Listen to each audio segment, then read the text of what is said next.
So we know that this is a really quite a critical problem. In fact, the challenge is that it's not a new problem.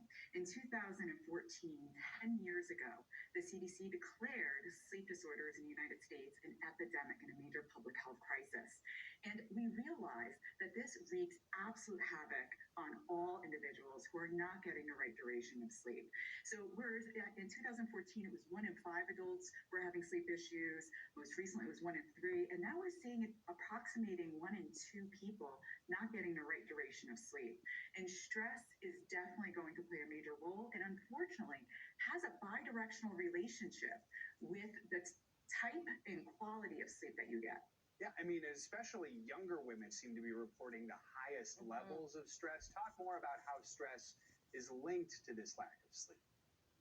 Sure. So we see that when a person is not sleeping well, number one, you're going to wake up already on the wrong side of the bed, pun completely intended. You're not going to have the same degree of attention, the same efficiency that you normally would have. Your cognition is going to feel slowed. That's going to make you feel stressed. Now that you were less productive during the day, how do you think you're going to fall asleep during that night? You end up laying in bed, ruminating on all the things that you hadn't gotten done and now are being piled up for the next day. And so we recognize that the two are very much intimately related. Many times, one of the best strategies that can be implemented is actually evaluating your time management, and it can be a key to success for stress management as well as for getting those right number of hours of Z's. How does not sleeping impact our physical and mental health? So we recognize that when we're not sleeping well, it negatively affects the front part of our brain, our frontal and prefrontal cortex. This is where our executive function is, our decision making. It also is where a lot of our judgment and impulsivity is. And so therefore, we do find that when we're not getting the right quality, duration, timing of sleep, we tend to be more impulsive, more reactive. Our mood is more labile.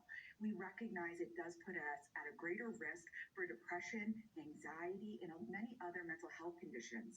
And in fact, individuals who have pre-existing mental health conditions like depression, sleep disorders such as not getting the right number of hours of sleep have been shown to greatly enhance the likelihood of people having suicidal thoughts and even attempts. So it's not a nicety. This is really something that is critically important to overall physical, mental wellness and well-being. What's your best advice to folks who aren't getting enough sleep? What is the number one thing you tell them they need to work on? So I think first and foremost, understanding why isn't that you're not getting the right number of hours of sleep. Many people are trying to get 8 hours of sleep, but only laying in their bed for 6. That math doesn't work. So first, really looking at what is your challenge? Is it a challenge in falling asleep, staying asleep, waking up too early, not feeling refreshed?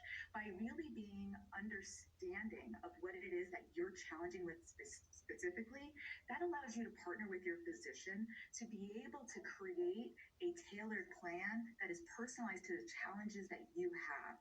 There is no one-size-fits-all that is a quick fix for your sleep. It really is a matter of making sure you're rehabilitating what it is that you've developed maladaptive responsive to.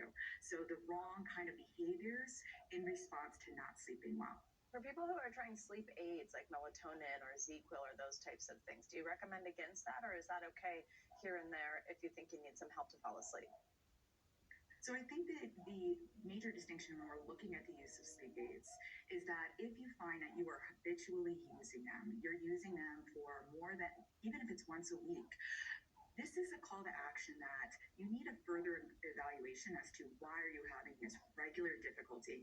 If it's a once off, I'm traveling and I just am having a difficult time sleeping, sure, I think that that's a reasonable thing. Melatonin might be an okay strategy to utilize. However, if you're finding that you're chronically using it, that's telling you that you have a sleep disorder, not just a one night off of a problematic sleep.